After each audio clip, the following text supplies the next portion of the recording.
ये है 2 पोल का सिंगल फेस का कॉन्टेक्टर रहता है मेनली।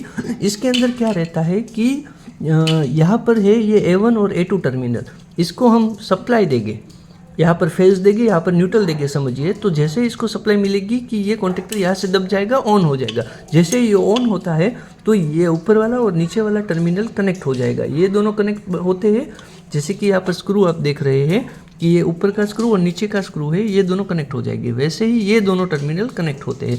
मैं अभी आपको एक दिखा के दिखाता हूँ कि यहाँ पर जैसे मैं इसको यहाँ पर ऐसे लगा रहा हूँ बराबर, एक ऊपर के स्क्रू में एक नीचे स्क्रू में, और जैसे मैं इसको प्रेस करूँगा कि ये कनेक्ट हो जाएगा, और जैसे मैं इसको छोड़ दूंगा ये डिसकनेक्ट हो जाएगा। कि कॉन्टेक्टर के साथ हमें इसको कैसे वायरिंग करना है बराबर। तो हमें अभी क्या करना है कि कॉन्टेक्टर को ऑपरेट करना है। तो हम क्या करेंगे कि ये जो S1 S2 है उसके 2 ग्रीन वायर है, उसमें से एक वायर को हम दे देंगे मेन फेज, जो फेज आ रहा है ये वाला फेज है, फेज दे देंगे। यदि हमारे पास स्टार्टर है, समझिए कि इस तरह का कोई स्टार्टर है, ये स्टार्टर में क्या रहता है कि ये हमारा एक स्टार्टर है जिसमें ग्रीन बटन स्टार्ट और ये ऑफ करने के लिए रहता है। तो इसके अंदर भी कैसे होता है कनेक्शन कि यहाँ पर होता है पहला फेज, दूसरा न्यूट्रल, और बाकी 3 जो वायर है RYB वो रहता है पंप के लिए। तो हम यहाँ से भी सीधा फेज और न्यूट्रल यूज़ कर सकते हैं, ये दोनों वायर में यहाँ से फेज और न्यूट्रल यूज़ कर सकते हैं, या नीचे से टर्मिनेशन पे। हमने अभी आपको दिखाने के लिए हमने सीधा ये बोर्ड में लगाया हुआ है। तो अभी हम इसको क्या करेंगे कि ये स्टार्टर का जो ये एक वायर है इसको हम डाल रहे हैं अभी फेज में। S1 को अभी हमने लगा दिया फेज के अंदर। तो अभी हमारा फेज यहाँ से आ रहा है, ये S1 के अंदर मोबाइल स्टार्टर में जा रहा है, और वहाँ से निकल के ये आएगा इसके टर्मिनेशन पर। ये एक टर्मिनेशन जो होता है उसके ऊपर अभी आएगा यहाँ पर। ये हमने फेज के सप्लाई पर यहाँ लगा दिया फेज अपना। और अभी हम एक दूसरा वायर लेते हैं, उसको उसके दूसरे टर्मिनेशन से हम लगा देते हैं न्यूट्रल पे।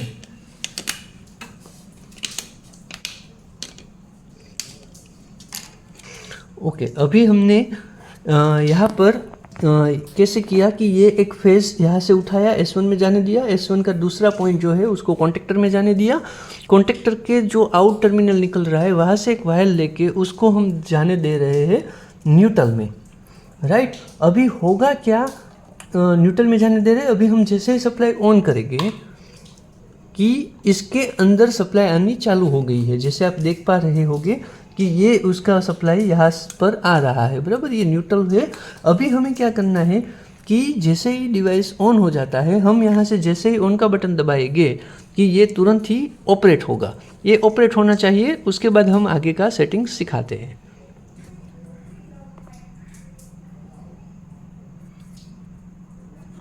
अभी हम आपको दिखाने वाले हैं कि कैसे यहाँ पर जैसे हम ऑन का बटन दबाते हैं कि तुरंत ही यहाँ पर ये ऑन की ग्रीन लाइट जलेगी, साथ में ये कॉन्टेक्टर जो है वो भी ऑपरेट होगा। ये दोनों एक साथ में होने वाला है।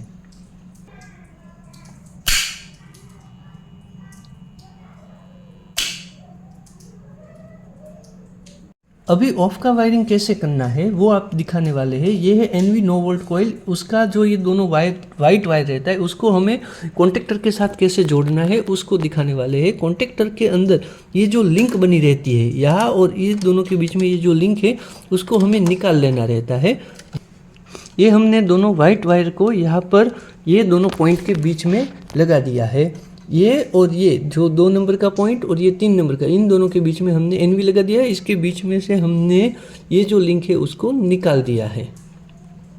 अभी ये जो ऊपर के दोनों टर्मिनल है उसमें से लेके हमने एक वायर यहाँ पर दिया है, ये ग्रीन कलर की जो स्विच है उसके बैक एंड पे, और दूसरा वायर जो है वो यहाँ से लेके हमने इसके जो दूसरा टर्मिनल था इस साइड का, दोनों लेफ्ट साइड के टर्मिनल, एक ऊपर का एक नीचे का, यहाँ से लेके हमने इसको दे दिया है यहाँ पर दूसरे पॉइंट पर। मतलब ये दोनों पॉइंट आ रहे हैं अभी कॉन्टेक्टर के। ये है हमारा green push button. Green push button के यहाँ के पीछे के जो दोनों वायर है वो हमारे जा रहे हैं दोनों इस कॉन्टेक्टर के अंदर, राइट। अभी हमें क्या करना है, अभी हमने यहाँ पर ये सप्लाई दे दिया है ये अपना सप्लाई दिया है यहाँ पर, ये स्टार्टर को यहाँ पर हमने फेज़ और न्यूट्रल दे रखा है, फेज़ और न्यूट्रल यहाँ पर दे दिया है। जैसे कि आप देख पा रहे हैं यहाँ पर ये फेज़ और न्यूट्रल ये हमने अभी बोर्ड में टेम्पररी लगा के दे दिया है। अभी हम क्या देखेंगे कि हम इसको एक बार मैन्युअली ऑन करके देखने वाले हैं। जैसे ही हम इसको दबाएंगे ये अपने आप ऑन हो जाएगा, ये होल्ड हो चुका है। हम इसको यहाँ से ऑफ़ कर देंगे, बराबर। ऑफ़ करने पर ये अपने आप यहाँ से ऑफ़ हो चुका है, बराबर। अभी हम देखेंगे कि ये है हमारे दोनों टर्मिनल, बराबर। यहाँ से जैसे ही हम इसको ऑन करते हैं ये ऑन हो रहा है, ये कॉन्टेक्टर ऑन हो गया और यहाँ से हम इसको ऑफ़ कर रहे हैं, बराबर। अभी हम इसको ये देखने वाले हैं कि हम कैसे इसको यहाँ से हम ये दोनों कॉन्टेक्टर को भी दबाएंगे तो भी ये ऑन हो जाएगा और यहाँ से ये ऑफ़ हो जाएगा, बराबर। ये जो दोनों है इसको दबाने से भी ये ऑफ ऑन हो रहा है और ये जैसे कि ये ऑन हो गया और इसको यहाँ से भी हम ऑफ़ कर सकते हैं।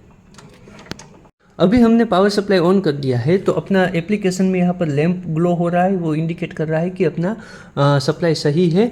और अभी हम देखने वाले हैं, हमने सारा वायरिंग कर रखा है, बराबर। अभी जैसे ही हम यहाँ से ऑन बटन दबाया कि यहाँ पर अभी ग्रीन एलईडी ब्लिंक होगी और ये सब एक साथ में ऑपरेट होगा।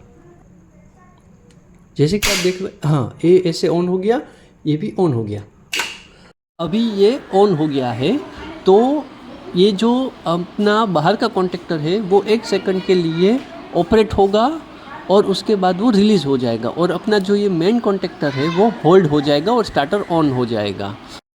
कि अभी इसको हम ऑफ एक बार करके देखेंगे। यहाँ से जैसे ही हम ऑफ़ करते हैं यहाँ पर ऑफ एलईडी ऑन ब्लिंक होगी और उसके साथ में यहाँ पर ये कॉन्टेक्टर जो है वो होल्ड है वो ऑफ हो जाएगा। अभी ये आप देख पा रहे हो यहाँ पर ऑन है, हम यहाँ से जैसे ही ऑफ का बटन दबा रहे हैं कि ये दोनों ऑफ हो गया और यहाँ पर अपना स्टार्टर भी ऑफ हो गया है।